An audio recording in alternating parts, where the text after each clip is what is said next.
Episode की शुरुआत में हम देखते हैं कि मिस हाशिरा भागते हुए कोतेत्सु से पूछता है तो हमें इसी तरफ जाना है। तब कोतेत्सु हाँ कहता है और तब उन दोनों को कानामोरी दिखाई देता है जो कि डीमन से बचने के लिए पेड़ पर चढ़ा होता है। तब मिस हाशिरा अपनी तलवार से उस डीमन को मार देता है। तब कानामोरी कहता है, क्या बात है, तुमने तो इसे एक बार में ही मार दिया। थैंक यू वेरी मच कोतेत्सु, शुक्र है तुम भी जिंदा हो। अगर मैं सच कहूँ तो मुझे लगा था तुम अभी तक मारे जा चुके होगे। तब कोतेत्सु कहता है, मुझे भी यही लगा था। तब मिस हाशिरा कहता है, तुम कानामोरी हो ना, तो अब मुझे बताओ कि जो तलवार तुम्हें बनाने के लिए दी गई थी क्या वो तैयार है।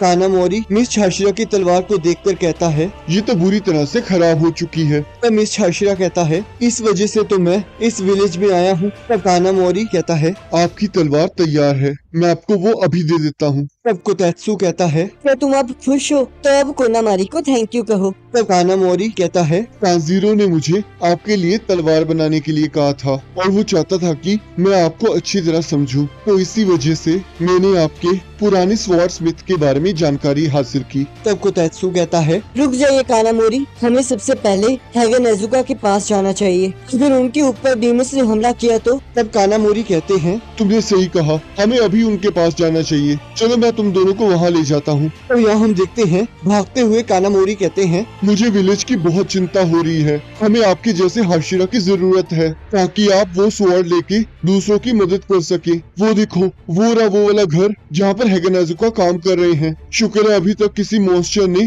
यहाँ पर हमला नहीं किया है। मैं भी वहाँ काम कर रहा था, तो वहाँ पर आपके लिए भी एक स्वॉर्ड है, तो जल्दी से उसे उठाइए और विलेज चीफ की मदद कीजिए। तो मिस हाशिरा कहता है, नहीं मैं नहीं कर सकता, और उन दोनों को वहीं रोक देता है और कहता है, वो आ रहा है। तब हम देखते हैं अपर मून 5 जो को उस घर के सामने आ जाता है और मिस हाशिरा धीरे धीरे उसकी तरफ बढ़ने लगता है। तब ग्योको कहता है, ये तो बहुत अच्छी बात है कि तुमने मुझे नोटिस कर लिया है, तुम एक हाशिरा हो ना। और तभी वो अपने पोर्ट से बाहर आ जाता है और कहता है, क्या ये बेकार सा घर तुम्हारे लिए इम्पोर्टेंट है? और मैं तो ये सोच रहा हूँ कि तुम आखिरकार यहाँ कर क्या रहे हो। और यहाँ हम देखते हैं सभी विलेजर्स अपनी जान बचाकर भाग रहे होते हैं और कह रहे होते हैं, जल्दी से सभी क्लैन लीडर्स को बचाओ और सारी तलवारें इकट्ठी कर लो जो हाशिरा के काम आ सकती है, और विलेज चीफ की सेफ्टी बढ़ा दो। और हम देखते हैं वो डीमंस उन लोगों को मारने लगते हैं और वो लोग उससे बचकर भाग रहे होते हैं।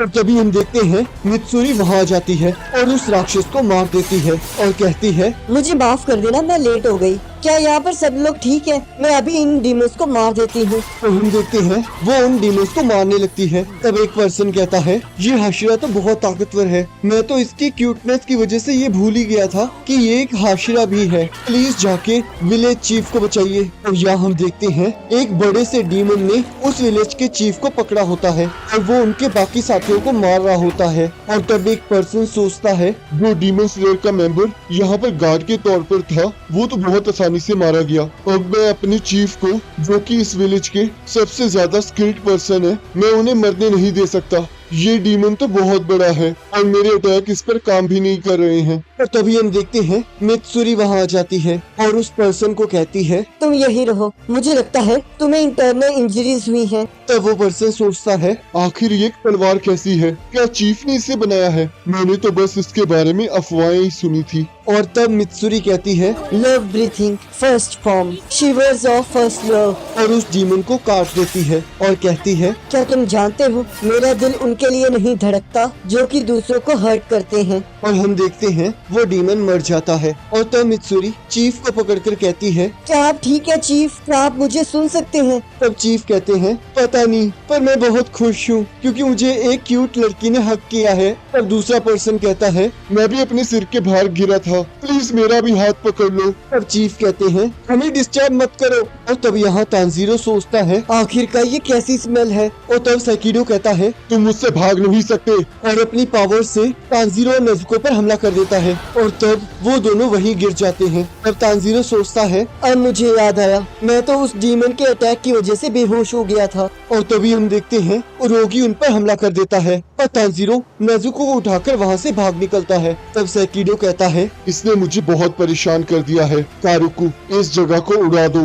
तब कारुकु तांजीरो पर हमला कर देता है और तांजीरो उसके हमले से बच जाता है और सोचता है, जल्दी से सोचो तांजीरो, मुझे जल्द से जल्द इस दुश्मन के हमले से बचने का कोई ना कोई तरीका ढूंढना होगा। एक ऐसा हमला जिसके बाद इन्हें रीजनरेट करने में टाइम लगे। और तब काराकू फिर से तांजीरो पर हमला कर देता है और वो दोनों उड़कर उस बिल्डिंग से बाहर चले जाते हैं। और तब नेजुको तांजीरो की तलवार पकड़ लेती है। तब काराकू कहता है, अब यहाँ अच्छा नजारा है, अब उनके पास छुपने के लिए कोई जगह नहीं बची है। और तब यहाँ तांजीरो कह रहा होता है, नेजुको चिंता मत करो, मैं तुम्हें यहाँ छोड़कर नहीं जाऊंगा। प्लीज मेरी तलवार को छोड़ दो ताकि मैं तुम्हारे ऊपर से इस मलबे को हटा सकूं। नेजुको इस तलवार को छोड़ दो, नहीं तो तुम अपनी उंगलियां कटवा लोगी। और तब यहाँ काराकू कह रहा होता है, एक बार ये धुंध हट जाए तब उसके बाद उन्हें कोई नहीं बचा सकता। और तब यहाँ हम देखते हैं नेजुको उस तलवार को नहीं छोड़ रही होती। और तब यहाँ ग्योको कहता है, अगर तुम्हें कोई दिक्कत ना हो तो क्या मैं तुम्हें मारने से पहले कुछ बात कर सकता हूँ? तब मिस्टर हाशिरा पूछता है, तुम दोनों मेरे पीछे क्या कर रहे हो? तब कोतेत्सु कहता है, क्योंकि हम खुद अपने आप को नहीं बचा सकते।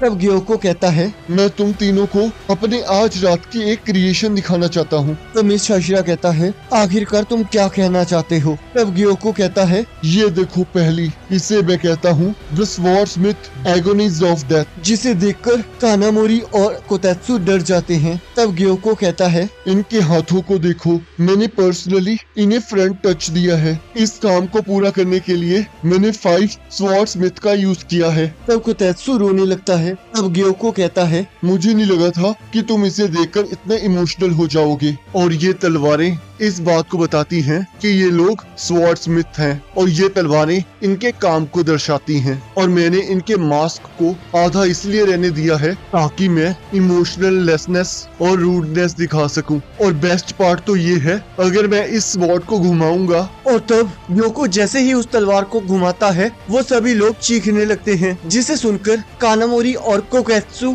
दोनों रोने लगते हैं। तब ग्योको कहता है, तो तुम्हें ये कैसा लगा? ये इन लोगों का दर्द दर्शाता है। तब मिस हाशिरा कहता है, अब बहुत हो चुका है, मैं अब तुम्हारी ये बकवास से तंग आ चुका हूँ। और तब मिस हाशिरा ग्योको पर हमला कर देता है, पर ग्योको उस हमले से बच जाता है और कहता है, मैंने अभी तक एक्सप्लेन करना फिनिश नहीं किया है, मुझे पहले ये खत्म करने दो। तब मिस हाशिरा सोचता है, क्या ये वास इसके थ्रू ट्रेवल कर सकता है? और तब मिस हाशिरा उस वास को काट देता है और सोचता है, मुझे कुछ फील नहीं हुआ और ये तो फिर से यहाँ से भाग गया। ये तो बहुत तेज है, मैं तो इसे देख भी नहीं पा रहा। तब ग्योको गुस्से में कहता है, तुम्हारी मेरे वास को काटने की हिम्मत कैसे हुई? ये मेरी कला है, तुम जैसा बंदर मेरे आर्ट को नहीं समझ पाएगा तो कोई बात नहीं। और यहाँ मिस्टर हाशिरा सोच रहा होता है, आखिरकार ये वास वहाँ कैसे आ गया? पर रुको, अगर ये भाग रहा है तो ये उन स्प्लिटिंग डीमन से अलग है। उसका मतलब अगर मैंने इसका सिर काट दिया तो ये मारा जाएगा। और तब ग्योको अपने वास की मदद से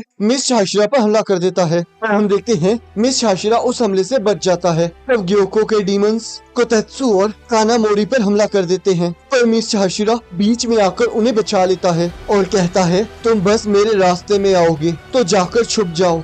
तब वो डीमंस फिर से मिस्टर हाशिरा पर हमला कर देते हैं, पर मिस्टर हाशिरा उनके हमलों को डिफ्लेक्ट कर देता है। तब ग्योको कहता है, तुम इन सुइयों के साथ बहुत बेकार लग रहे हो, क्या इनका पॉइजन तुम्हारे लिम्स को पैरालाइज नहीं कर रहा? ये तो बहुत बेकार की बात है, क्योंकि तुम बहुत बेकार सी जाने बचाते हो और जब खुद की बारी आती है तो तुम बहुत बेकार सी जगह पर मर जाते हो। तुम्हारे होने या ना होने से कोई फर्क नहीं पड़ता, तुम्हारी लाइफ वर्थलेस है। तब मिस हाशिरा को कुछ याद आता है और वो सोचता है, आखिरकार ये कौन था? मुझे ऐसा लग रहा है कि मुझे पहले भी ये सारी बातें किसी ने कही हैं, पर आखिरकार वो कौन था? उस टाइम गर्मी थी और दरवाजा खुला हुआ था और शायद गर्मी की वजह से ही वो सारे इंसेक्ट्स वहाँ शोर मचा रहे थे। और तब ग्योको कहता है, तुम तो एक हाशिरा हो ना, तो तुम्हारा आर्ट बनाने में तो बहुत मजा आएगा। और तब मिस हाशिरा उसकी तरफ बढ़ते हुए कहता है, चुप कर जाओ, तुम्हारी बातें बेकार हैं, और ग्योको के गले पर हमला कर देता है। और तब ग्योको अपने वास में से पानी निकाल के मिस हाशिरा को कैद करके कहता है, blood demon art, water prison port. डूब कर मरना कितना प्यारा और कूल है ना। जब तुम्हारे गले पर तलवार होती है वो फीलिंग कितनी मजेदार है। मिस हाशिरा सोचता है, मैं इस पानी को नहीं काट पा रहा हूँ। और तब ग्योको कहता है, मैंने आखिरकार तुम्हारी ब्रीथिंग टेक्निक को रोक ही दिया। तुम्हारे फेस पे ये चिंता मुझे बहुत पसंद आ रही है। इस विलेज को डिस्ट्रॉय करने की वजह से डीमन स्लेयर्स पर बहुत बुरा असर होगा और जब डीमन स्लेयर कमजोर हो जाएंगे तब बस उबू याशिकी का सिर ही बच जाएगा काटने के लिए। और तब यहाँ तांजीरो नेजुको को अपनी तलवार छोड़ने के लिए कह रहा होता है। और तब नेजुको अपनी ब्लड डीमन आर्ट से तांजीरो की तलवार को जलाने लगती है। तब तांजीरो सोचता है, नेजुको के ब्लड की वजह से मेरी तलवार जल रही है और जैसे जैसे इसका टेम्परेचर बढ़ रहा है मेरी ब्लैक स्वॉर्ड रेड स्वॉर्ड में बदल रही है। ये तलवार इसके ब्लड से भरी हुई है जिसका नाम एक्सप्लोडिंग ब्लड ब्लेड है। और तब यहाँ तांजीरो की मेमोरीज में एक लड़की कह रही होती है, मिस्टर समुराई, तो जब आप लड़ते हो तब आपकी तलवार रेड कलर में बदल जाती है। आखिरकार ऐसा क्यों होता है? वैसे तो ये ऑब्स्टीन की तरह ब्लैक होती है। ये कितनी प्यारी है। अब तांजीरो सोचता है, आखिरकार ये कौन है? अब मुझे याद आया, शायद ये इनहेरिटेड मेमोरी है। ये शायद उस स्वॉर्ड्समैन को मिस्टर समुराई कह रही है जिसके कानों में वो इयररिंग्स थी। क्या उसकी तलवार भी डीप ब्लैक कलर में थी जैसे कि मेरी तलवार है? और अभी अभी मेरी तलवार का कलर चेंज हो गया है। ये सब कुछ नेजुको के ब्लड डीमन आर्ट की वजह से हुआ है। मुझे यकीन है कि मेरी तलवार उस तलवारबाज की तलवार से अलग है, पर किसी तरह ये तलवार उसकी तरह ही बन गई है। चाहे मैं जितना मर्जी ताकतवर हो जाऊं, डीमंस भी उतने ही ताकतवर होते जाएंगे।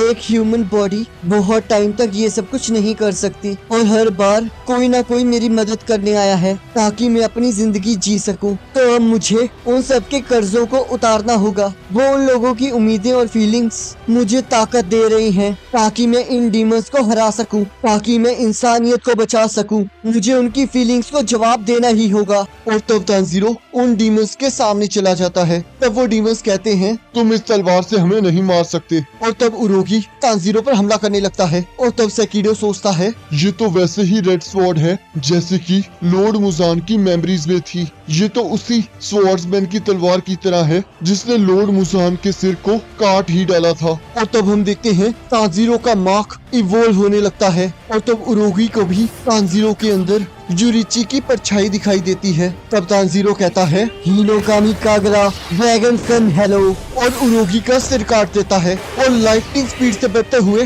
कारोकू का भी सिर काट देता है और आगे बढ़ते हुए सेकिडो का भी सिर उड़ा देता है और कहता है, हेड डांस। और सोचता है, मैं इसी एक स्ट्राइक के बारे में सोच रहा था। मैं उस टाइम ग्योतारो का सिर इसलिए काट पाया क्योंकि उस टाइम मुझे अपनी ब्रीथिंग और ताकत की वजह से मेरी पूरी बॉडी में फायर फील हो रही थी। अब मुझे ये समझ आ गया है, अब मैं ये कर सकता हूँ। अब बस एक बचा है, ये चारों सिर एक ही टाइम पर कटने चाहिए। आखिरकार वो आखिरी वाला कहाँ गया? तब तांजीरो गेन्या को देखकर कहता है, ये तो कमाल ही हो गया, गेन्या ने वो चौथा सिर भी काट दिया है। तब तांजीरो गेन्या को देखकर शॉक हो जाता है और सोचता है, आखिरकार ये ऐसा क्यों दिख रहा है? ये तो बिल्कुल। और इसी के साथ एपिसोड खत्म हो जाता है। अब गाइस, अगर आपको ये वाली वीडियो अच्छी लगी है तो नीचे लाइक का बटन है, उस पर क्लिक कर देना और चैनल पर नए हो तो सब्सक्राइब कर देना। बाकी अगले एपिसोड का लिंक आपकी स्क्रीन पर आ रहा होगा, आप उस पर क्लिक करके अगले एपिसोड को देख सकते हो।